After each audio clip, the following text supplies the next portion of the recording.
If someone succeeds in provoking you, realize that your mind is complicit in the provocation. You don't notice it at first. The shift is subtle. A word lands differently, a tone lingers longer than it should, and something begins to sit in your mind with quiet persistence. Hours pass, yet it remains. You replay it, adjust it, relive it, and each time it feels sharper. What was said once now speaks again and again, and each repetition gives it more weight than it ever deserved. This is how control begins. Not through force, not through power, but through your reaction. You try to correct, to respond, to hold your ground, yet each attempt pulls you deeper into their frame. The more you engage, the more they remain present in your mind. Epictetus warned about this kind of surrender when he said, "If someone succeeds in provoking you, realize that your mind is complicit in the provocation." The moment you react without awareness, you open the door and give something external a place inside your mind. In the wise words of Epictetus, if someone tried to take control of your body and make you a slave, you would fight for freedom. Yet how easily you hand over your mind to anyone who insults you when you dwell on their words and let them dominate your thoughts. You make them your master. Unfortunately, instead of dismissing insults, we often let these negative comments rent space in our minds, and from that space they begin to shape your state, your focus, and your direction without resistance. This lecture will show you how to end that control completely. You will learn how to cut off the influence at its source, how to stop reacting in ways that weaken you, and how to build a level of internal control that cannot be disturbed by anyone. You will stop carrying what was never yours to carry. Let's begin. The moment passes, yet it does not end. It lingers in the mind with a quiet persistence, repeating itself in fragments that feel unfinished, as if something still demands resolution. A single sentence, a glance, a tone that carried weight becomes something larger once it is revisited in thought. The mind begins to reconstruct the moment, adjusting details, sharpening edges, adding meaning that may not have existed in the original exchange. This is where the influence begins to grow. It is subtle at first, almost unnoticeable, but it gains strength through repetition. What was once external becomes internal, and what was brief becomes prolonged. The Stoic sees this clearly and understands that the event itself is rarely the source of suffering. The disturbance forms in the space where the mind refuses to let the moment settle into silence. Seneca observed this with precision when he said, "We suffer more often in imagination than in reality," and this insight reveals the mechanism at work beneath the surface. The mind constructs an extended version of the event, one that continues long after the original encounter has ended. Each replay adds weight, and each interpretation deepens the emotional imprint. The person involved may have already moved on, yet the mind continues to engage as if the moment is still unfolding. This creates a cycle that feeds itself. There is a quiet cost to this repetition that is rarely acknowledged. Attention begins to fragment in small, almost invisible ways. Focus drifts during moments that require presence. Thoughts return to the same point without invitation, pulling awareness away from what is in front of the Stoic.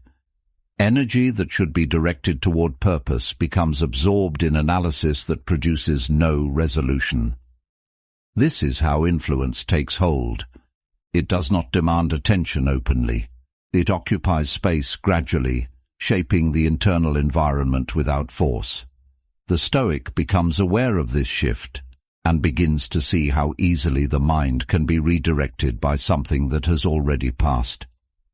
The reaction itself often feels justified, which makes it more difficult to interrupt.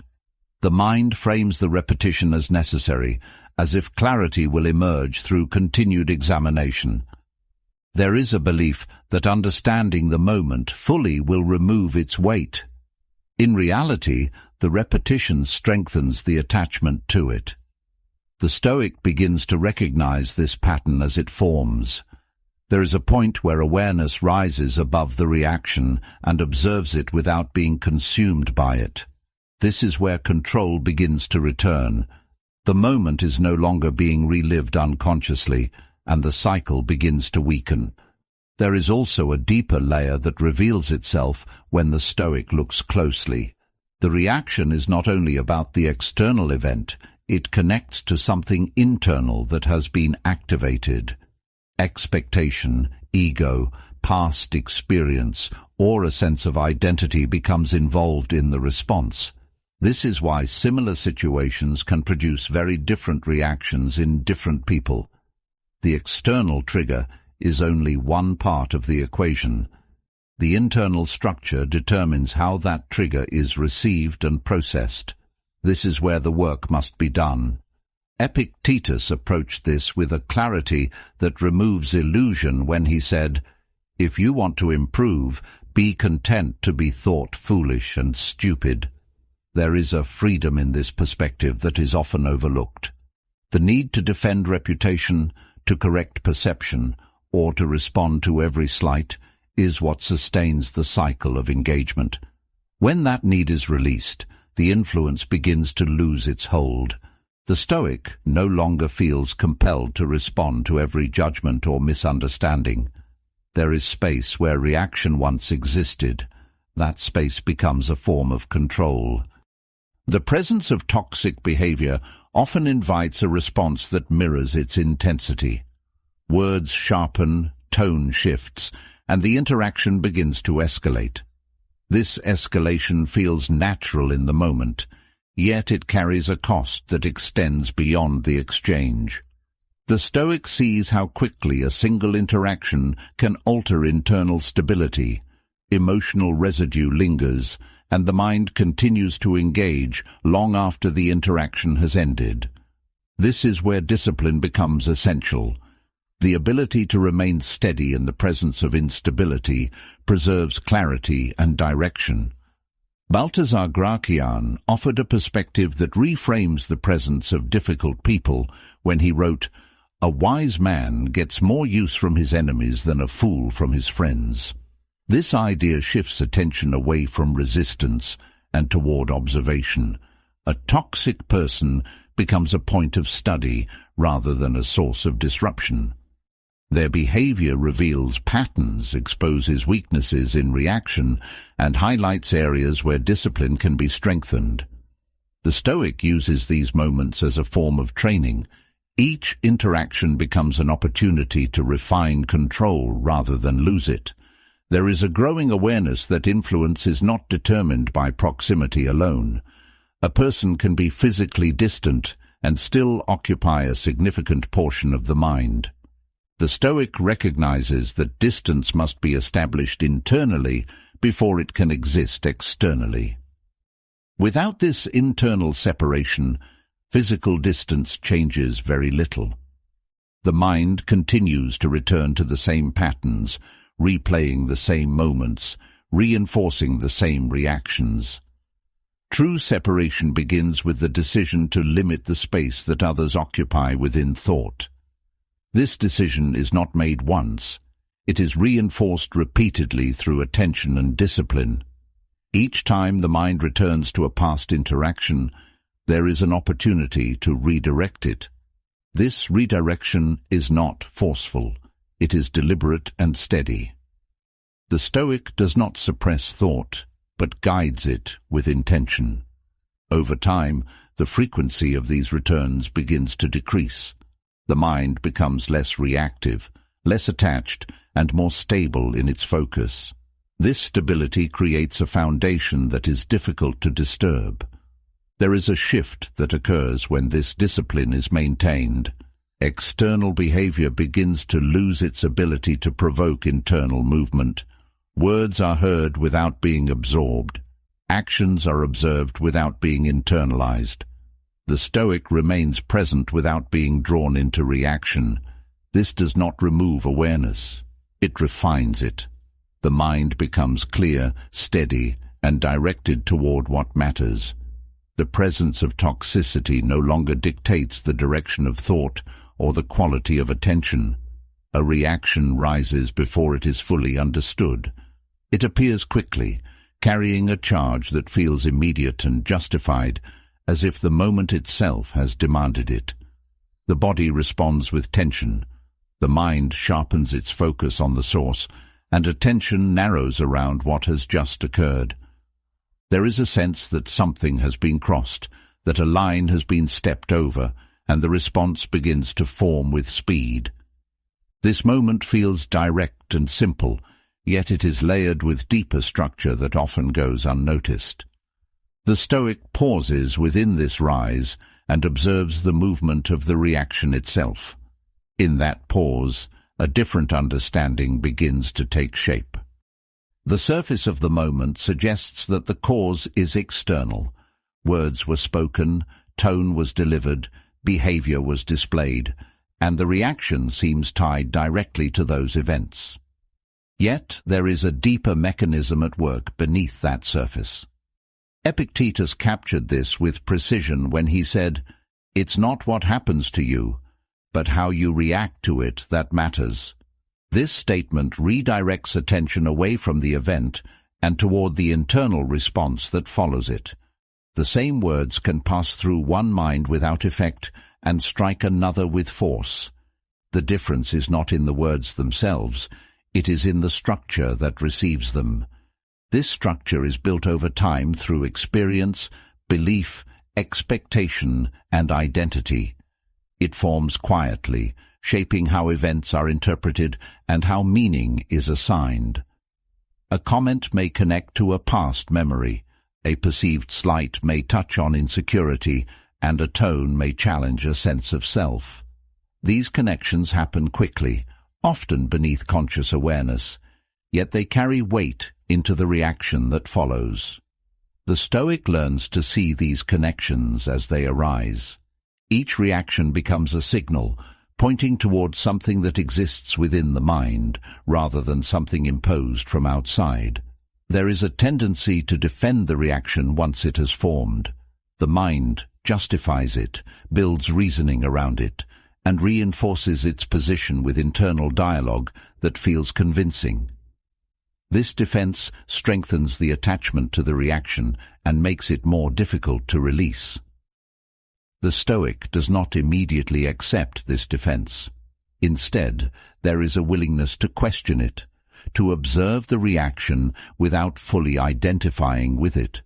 This creates a separation between the response and the self. Within that separation, there is space for adjustment. Aristotle approached this with a level of precision that reveals the discipline required when he said, "Anybody can become angry. That is easy, but to be angry with the right person, to the right degree, at the right time, for the right purpose, that is not easy." Anger itself is not the issue. It is the lack of control in how it is expressed and directed. The Stoic does not deny the presence of emotion. The Stoic refines it, shaping it into something that remains aligned with reason and purpose. This refinement requires awareness at the moment the emotion begins to form, that develops through repeated exposure. Each interaction leaves a trace, and these traces begin to shape expectation. The mind starts to anticipate behavior, preparing responses before the moment even unfolds. This anticipation increases sensitivity, making reactions more immediate and more intense. The Stoic recognizes this pattern as it develops.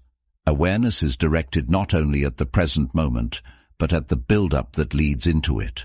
This allows for interruption before the reaction fully takes hold. Friedrich Nietzsche offered a warning that speaks directly to this gradual shift when he wrote, "He who fights with monsters should be careful lest he thereby become a monster." Prolonged engagement with toxic behavior carries the risk of internal imitation. Tone begins to mirror tone. Language becomes sharper. Patience, shortens. The Stoic watches for these changes with attention, understanding that identity can be shaped through repeated interaction. What begins as resistance can evolve into resemblance if it is left unchecked. This is where discipline becomes protective. The Stoic does not wait until behavior has fully shifted. Correction begins early, at the level of thought and reaction. There is a conscious effort to maintain consistency in tone, language, and presence, even when faced with instability. This consistency prevents the drift that can occur through repeated exposure. It preserves the integrity of character, allowing the Stoic to remain grounded, regardless of the behavior encountered. There is also a shift in how the reaction itself is viewed. It is no longer seen as an unavoidable outcome. It becomes something that can be studied, understood, and adjusted. The Stoic treats each moment as an opportunity to refine control. Attention is directed toward the exact point where reaction begins, and that point becomes the focus of practice. Over time, this awareness extends the space between stimulus and response, creating room for deliberate action. Within that space, the Stoic chooses alignment over impulse. The immediate urge to respond loses its authority, and a different form of control begins to take shape. The reaction may still arise, but it no longer dictates behavior. It is observed, measured, and allowed to pass without full engagement. This reduces its influence and weakens its hold on attention. The mind becomes less reactive and more stable in its movement. There is a quiet strength that develops through this process. External behavior loses its ability to provoke the same intensity of response. The Stoic remains aware without being drawn into escalation. Each interaction becomes less about defense and more about maintaining internal order. This shift changes the entire dynamic. What once triggered reaction now becomes a point of observation, and what once disrupted focus begins to lose its weight. The process continues with each encounter, refining perception and strengthening control. The Stoic moves through these moments with increasing clarity, recognizing patterns as they form and responding with measured intention. Reaction becomes a choice shaped by awareness rather than a reflex driven by impulse. The internal environment stabilizes, and the presence remains steady even as external behavior attempts to disrupt it. The moment invites a response before the mind has fully settled. A word lands with weight, a tone carries intention, and the impulse to answer rises with a quiet force that feels immediate and justified. The body tightens slightly, attention narrows, and the sense of needing to respond begins to take shape. This impulse does not ask for permission. It presents itself as necessary, as if silence would be weakness or inaction. The Stoic recognizes this moment as the point where control can either be maintained or surrendered. Within this narrow space, the direction of the entire interaction is determined. There is a difference between feeling the impulse and obeying it. The Stoic does not deny the presence of emotion, yet there is a deliberate refusal to allow that emotion to dictate behavior.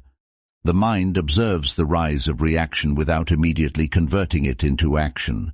This creates a pause that feels small in duration, yet significant in effect. Within that pause, clarity begins to form. The need to respond loses some of its urgency. The situation becomes something to assess rather than something to answer without thought. Marcus Aurelius expressed this form of control with quiet authority when he wrote, "The best revenge is to be unlike him who performed the injury." This idea shifts the entire focus of the moment. The attention is no longer on correcting the other person or matching their behavior. It moves inward toward maintaining alignment with one's own standard. The Stoic does not measure success by the outcome of the exchange. Success is measured by the ability to remain consistent in character, regardless of the behavior encountered. There is a subtle strength in refusing to mirror what is presented.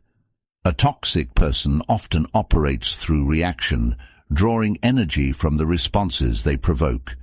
When that response is absent, the dynamic changes in a way that is immediate yet quiet. The expected escalation does not occur. The momentum of the interaction begins to slow. The Stoic remains present without feeding the cycle that would normally continue. This is not passive behavior. It is deliberate control applied at the precise moment where it matters. Diogenes of Sinope captured this perspective with a direct clarity when he said, "The insult dishonors the one who utters it, not the one who receives it." This understanding removes the perceived need to defend against every word or gesture. The Stoic sees that an insult carries more information about the speaker than the target. This shifts the internal interpretation of the moment. What once felt like an attack becomes something to observe without absorption. The emotional charge begins to diminish when the meaning assigned to the event changes. The discipline of non-reaction requires consistency. It is not established through a single moment of restraint. It develops through repeated decisions to maintain control when it would be easier to respond. Each moment reinforces the next. The Stoic builds a pattern of behavior that becomes more stable over time. This stability is not rigid. It adapts to the situation while remaining grounded in principle. The response becomes measured rather than immediate, shaped by awareness rather than impulse. There is also a cost to reacting that extends beyond the moment itself. A reaction binds attention to the person who triggered it.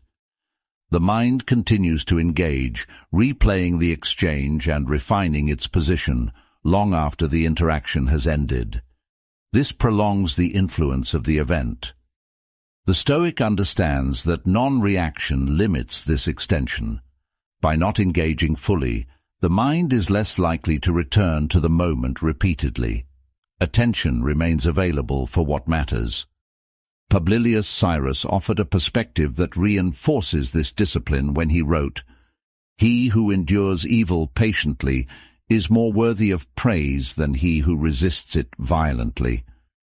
Endurance in this sense is not weakness.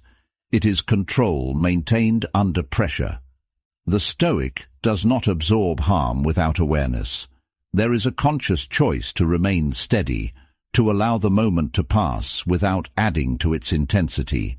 This preserves clarity and prevents unnecessary escalation. There is a refinement that occurs when this discipline is practiced consistently. The initial impulse becomes less forceful.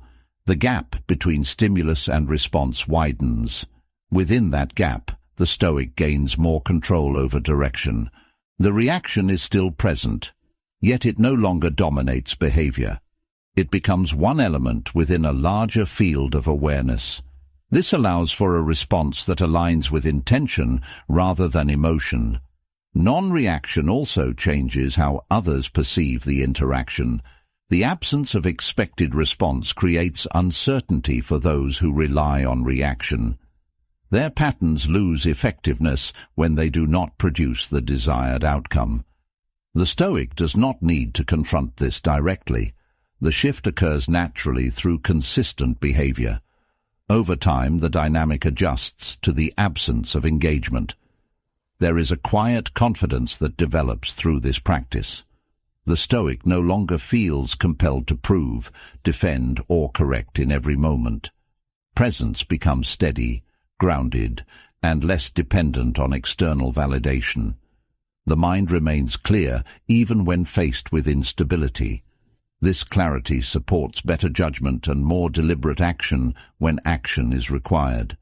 The discipline continues to deepen as awareness sharpens. Each interaction becomes an opportunity to reinforce control, to observe more precisely, and to respond with intention. The Stoic moves through these moments with a growing sense of stability, allowing external behavior to exist without allowing it to shape internal state. Reaction remains under control, and attention remains directed toward what holds value. The presence of another person does not require access to the inner space. There is a quiet distinction between being available and being open to influence, and this distinction determines the direction of every interaction. A Stoic stands within that space with awareness, recognizing that proximity does not grant permission to disturb clarity or redirect attention. Words can be heard without being absorbed, and behavior can be observed without being mirrored. This requires a level of internal stability that does not depend on the actions of others. It is a form of control that is expressed through restraint rather than resistance. The boundary begins in thought before it is ever visible in action. There is often a belief that boundaries must be explained in order to be respected. The Stoic does not rely on explanation as the primary method of establishing distance. Action carries more weight than words, and consistent behavior defines the limit more clearly than any discussion. A reduction in engagement communicates what is necessary without inviting further negotiation. The space between interactions grows, and the influence of the other person begins to diminish. This process does not require confrontation to be effective. It operates through quiet adjustment rather than visible resistance. Balthasar Gracian understood the nature of certain conflicts with clarity when he wrote, "Never contend with a man who has nothing to lose." There is a recognition in this idea that some interactions are structured around escalation rather than resolution. Engaging in such exchanges feeds the pattern that sustains them. The Stoic sees this structure and chooses not to participate in it. Attention is withdrawn, and the expected response does not arrive. This absence changes the nature of the interaction without direct opposition. There is strength in selecting where attention is placed. The Stoic does not attempt to engage every argument or correct every misunderstanding. There is a recognition that some conversations do not lead to clarity. Energy invested in these exchanges does not return value. It dissipates through repetition and circular reasoning. By stepping away from these patterns, the Stoic builds meaning. This is not a loss. It is a deliberate act of preservation. Seneca approached this principle from another angle when he said, "Associate with people who are likely to improve you." The environment shapes behavior in subtle ways. Repeated exposure to certain patterns influences thought, tone, and expectation. The Stoic becomes selective about this environment. Proximity is no longer determined by convenience or obligation. It is aligned with growth, clarity, and stability. This alignment strengthens internal consistency and reduces unnecessary friction. There are individuals who rely on conflict as a form of engagement. Their patterns are sustained by reaction, and their presence becomes more active when that reaction is provided. The Stoic recognizes this pattern early. Engagement is reduced before it can escalate. This reduction is not abrupt. It is measured and steady, allowing distance to form without drawing attention to itself. Over time, the dynamic changes as the expected response is no longer present. Boundaries that are built through action remain stable because they do not depend on agreement. The other person does not need to understand or accept them for them to be effective. The Stoic maintains consistency regardless of how those boundaries are received. This consistency reinforces the limit without the need for repeated justification. The focus remains on maintaining alignment rather than securing approval. There is also an internal dimension to boundaries that requires attention. The mind must learn to release the need to revisit interactions that have already been limited externally.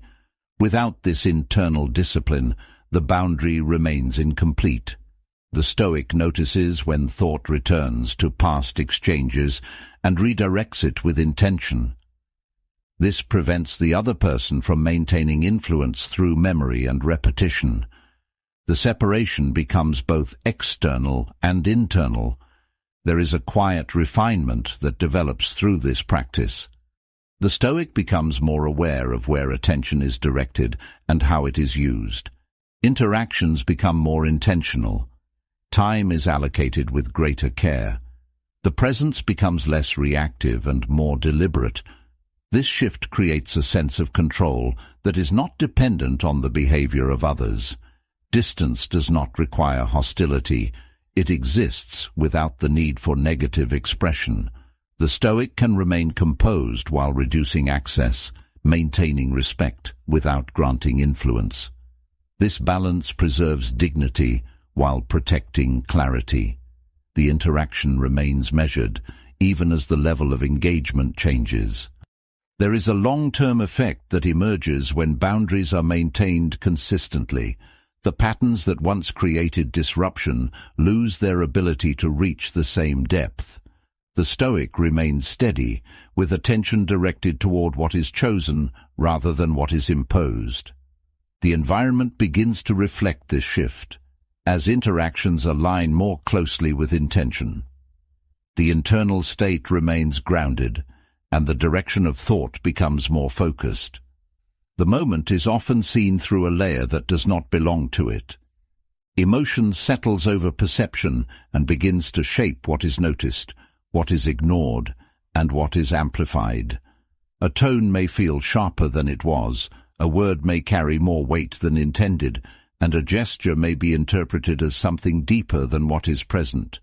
This layer builds quickly, and once it forms, it becomes difficult to separate what is real from what is constructed. The Stoic becomes aware of this distortion and begins the work of removing it. Clarity is not created by adding more thought. It is created by reducing what is unnecessary. There is a shift that occurs when observation replaces reaction.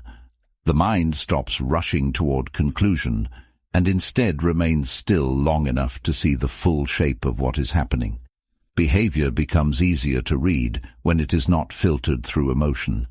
Patterns appear where there once seemed to be randomness. The Stoic begins to notice repetition in tone, language, and response.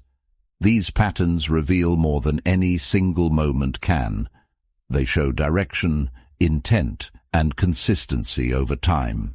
Plato understood the nature of expression with a precision that speaks directly to this clarity when he said, "Wise men speak because they have something to say, fools because they have to say something." This distinction shifts how words are received. The Stoic listens without assigning immediate weight to every statement. There is an awareness that not all speech carries purpose. Some words are produced from impulse, habit, or the need to fill space.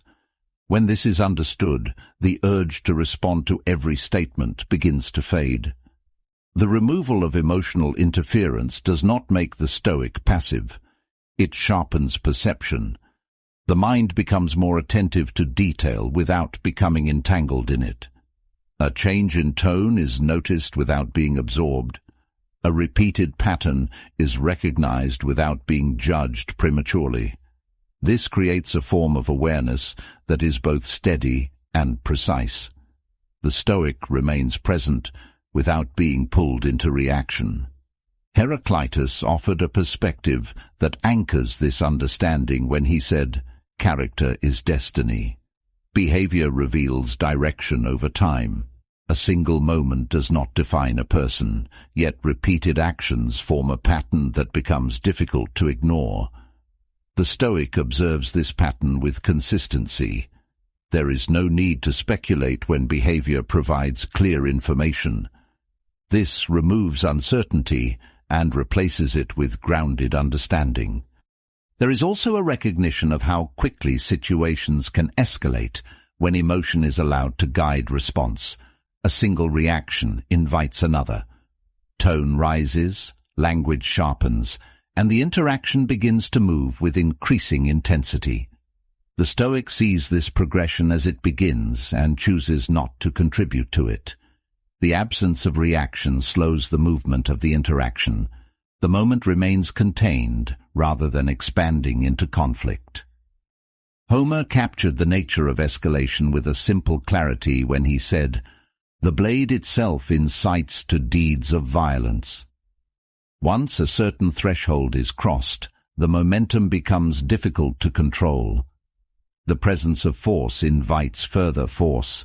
The Stoic recognizes the early signs of this movement and withdraws from it before it gains strength. This is not avoidance. It is an understanding of how quickly direction can be lost when reaction is left unchecked. Clarity also reduces the tendency to personalize behavior that is not centered on the self. A toxic person often operates within their own patterns, driven by internal conditions that have little to do with the person in front of them. The Stoic sees this and avoids internalizing what does not belong to them. This separation preserves stability. The interaction is seen as it is, without unnecessary attachment. There is a refinement that develops when this approach is practiced consistently. The mind becomes less reactive and more observant. The initial impulse to interpret quickly begins to slow. There is space for information to settle before meaning is assigned. This reduces error in judgment and creates a more accurate understanding of the situation. The Stoic moves with greater precision as a result. The environment itself begins to change when clarity is maintained. Interactions lose their volatility when they are not fueled by reaction. The tone remains steady, and the exchange does not escalate beyond what is necessary. This stability influences the dynamic without direct effort. Others adjust when the expected pattern is not met. The Stoic maintains this presence without forcing it. There is a quiet discipline in seeing what is present without adding to it. The mind resists the urge to exaggerate, to assume or to conclude without full understanding. Each moment is allowed to exist in its original form. This simplicity removes complexity that does not belong to the situation. The Stoic remains grounded in what is real. With time, this clarity becomes natural. The need to interpret quickly fades, and observation takes its place. The mind becomes steady, capable of holding awareness without being moved by it. Behavior is seen clearly, patterns are understood, and reactions are no longer driven by distortion. The Stoic continues to observe with attention, allowing each moment to reveal itself without interference. There is a space within that must remain guarded with quiet discipline. It is not visible, yet it determines the quality of every thought, every decision, and every movement forward. External behavior attempts to reach into this space, to leave impressions that linger and influence direction. The Stoic becomes aware of how easily this space can be disturbed when attention is not guided with care. A single comment can echo longer than it should, a glance can carry weight beyond its moment, and a passing judgment can settle deeper than it deserves. Protection begins with recognizing how entry occurs. Once seen clearly, that entry can be limited. The mind receives more than it needs when it is left unguarded. Opinions arrive without invitation, criticism presents itself with urgency, and noise surrounds the moment with unnecessary weight. The Stoic does not accept all of it. There is a quiet filtering that takes place, a decision about what is allowed to remain and what is released. This filtering is not harsh. It is steady and deliberate. Each thought is examined for its value before it is carried further. This reduces the burden that the mind is asked to hold. There is a calm strength in how this is handled. Epictetus pointed toward this control when he said, "If anyone tells you that a certain person speaks ill of you, say, 'He does not know my other faults.'" The response removes urgency and dissolves the need to defend immediately. It reframes the moment into something that does not require emotional escalation. The Stoic does not chase every opinion or correct every perception. There is an understanding that not all judgments require engagement. This preserves energy and maintains balance. Protection of the inner state also involves attention to what is repeated internally. A single interaction can become many through memory, and each repetition strengthens its presence. The Stoic notices when the mind returns to the same point and redirects it with intention. This redirection is not forceful, it is consistent and quiet. Over time, the repetition loses its hold. The moment fades as attention is placed elsewhere. There is also a connection between how one lives and how stable the inner state remains. Musonius Rufus expressed this connection clearly when he said, "It is not possible to live well if one lives badly." Actions shape internal clarity. When behavior is aligned with principle, the mind becomes less vulnerable to external disturbance. There is less friction within and fewer points of weakness for others to affect. The Stoic strengthens the inner state through consistent conduct. Emotional escalation leaves a trace that extends beyond the moment itself. Anger, once expressed, does not disappear immediately. It lingers, influencing thought and altering perception in subtle ways. The Stoic sees this effect and chooses not to feed it. There is an awareness that holding on to these states creates more harm than the original trigger. Calm is maintained within. This calm is not passive. It is a form of control that prevents further disturbance. William Shakespeare captured this restraint with precision when he wrote, "Heat not a furnace for your foe so hot that it do singe yourself." Intensity directed outward often returns inward with equal force. The Stoic avoids building this intensity. There is a measured response that does not allow emotion to expand beyond its initial form. This preserves clarity and prevents the mind from becoming clouded. There is also a deliberate management of exposure. The Stoic chooses what environments to enter and how long to remain within them. Time is not given freely to situations that drain stability or reduce focus. This selection is quiet and consistent. It does not require explanation. The result is a more controlled internal environment where fewer disruptions are allowed to take root. The inner state is also shaped by what is consumed through attention. Words, images, and conversations all contribute to the overall condition of the mind. The Stoic becomes selective in these areas as well. There is an awareness that repeated exposure to certain patterns can influence thought without direct intention. By limiting this exposure, stability is maintained. There is a refinement that develops through this practice. The mind becomes less reactive and more grounded. External behavior loses its ability to create the same level of disturbance. The Stoic remains aware without becoming affected. Each moment is processed with clarity, and the internal space remains steady. This steadiness allows for movement without interruption. Focus is maintained even when external conditions shift. The Stoic continues forward, carrying a sense of control that does not depend on the behavior of others. The inner state remains intact, protected through attention and discipline. There is a point where involvement begins to blur judgment.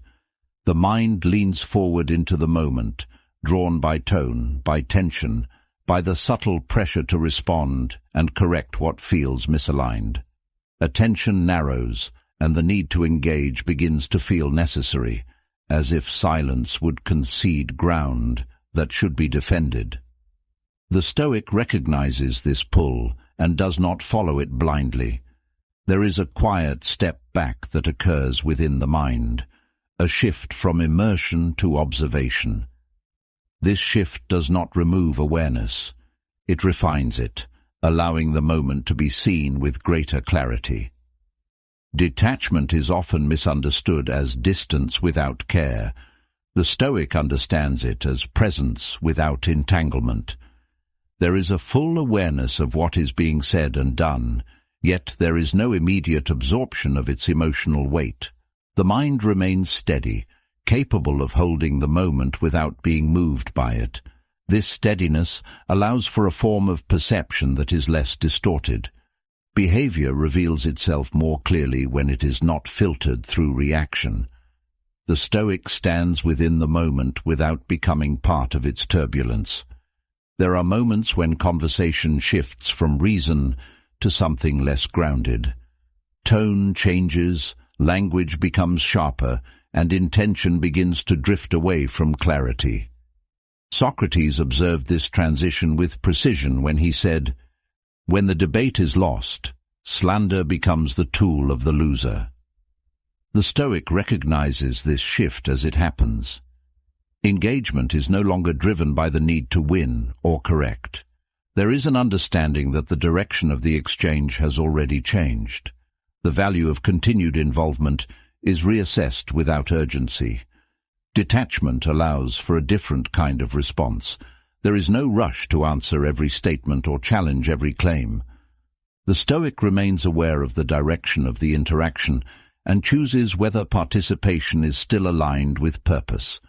When it is not, there is a quiet withdrawal that does not require explanation. This withdrawal is not reactive. It is deliberate, guided by clarity rather than frustration. The moment is allowed to end without being extended unnecessarily. There is also a preservation of energy that comes with this approach. Engagement requires attention, and attention is a limited resource. When it is spent on interactions that do not lead to clarity or progress, it leaves less available for what holds value. The Stoic becomes selective in how this resource is used. Each decision to remain detached reinforces this selectivity. Over time, this creates a pattern of focus that is less affected by external disturbance. Leonardo da Vinci expressed a form of this focus when he said, "He who is fixed to a star does not change his mind." Direction remains stable even when surroundings shift. The Stoic maintains alignment with purpose despite the presence of distraction. External behavior does not redirect internal movement. This consistency creates a sense of control that is not dependent on circumstances. The path remains clear even when the environment becomes uncertain. There is a difference between reacting to noise and remaining fixed on direction. Noise invites immediate attention. It demands response and seeks to pull focus away from what matters. The Stoic hears this noise without following it.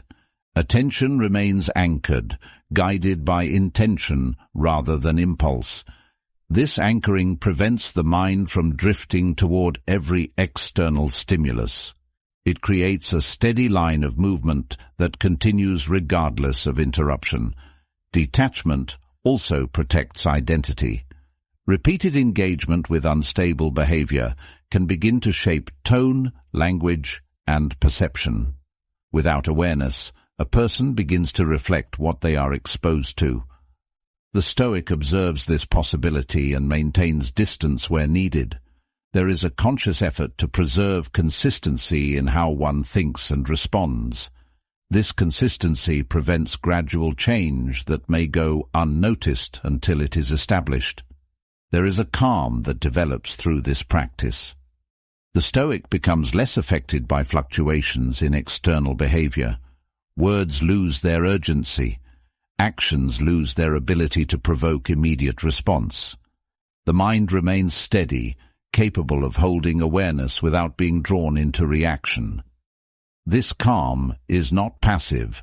It is active control maintained through attention and discipline. There is also a clarity that emerges when detachment is consistent. The Stoic begins to see patterns earlier, to recognize shifts in tone before they escalate, and to understand when engagement is no longer productive. This foresight allows for earlier withdrawal or adjustment. The interaction remains contained rather than expanding into something more complex. The mind remains clear throughout the process. The practice continues through repetition. Each moment of detachment reinforces the next. The gap between stimulus and response becomes more stable. The Stoic moves through interactions with a growing sense of control, allowing external behavior to exist without allowing it to shape internal state. Attention remains directed, and the mind continues to observe with clarity. There is a stage where external pressure no longer reaches the same depth. Words are heard, yet they do not settle in the same way. Actions are seen, yet they do not carry the same weight. The Stoic stands within the moment with a stability that has been built through repeated discipline. This stability is not sudden. It is the result of many small decisions made over time, each one reinforcing control. The mind becomes less available to disturbance, and attention remains directed toward what holds value. What once triggered movement now passes without altering direction. This state does not remove awareness, it sharpens it. The Stoic becomes more precise in observation, while remaining unaffected by what is observed. There is a clear understanding of what is happening without the need to react to it. The environment continues to shift, yet the internal position remains steady. This steadiness allows for consistent movement forward, regardless of what appears externally. The Stoic maintains alignment without being pulled into every interaction. There is a quiet realization that forms at this stage. The event itself has less influence than the response that follows it. Epictetus expressed this clearly when he said, "It's not what happens to you, but how you react to it that matters." This understanding becomes lived rather than theoretical. The Stoic no longer feels compelled to respond to every situation. There is a choice in how attention is used and where it is placed. That choice becomes the center of control. The repetition of this choice strengthens the inner structure. Each moment of restraint adds to a growing sense of stability. Each decision to remain steady reinforces the ability to do so again. This is how resilience is built. It does not arrive fully formed. It develops through consistent practice. The Stoic becomes less reactive because reaction is no longer the default response. Virgil captured the internal nature of strength when he wrote, "They can conquer who believe they can." This belief is not expressed outwardly, it is carried quietly within. The Stoic does not need to demonstrate control. It is present in the way attention is managed, in the way responses are chosen, and in the way direction is maintained.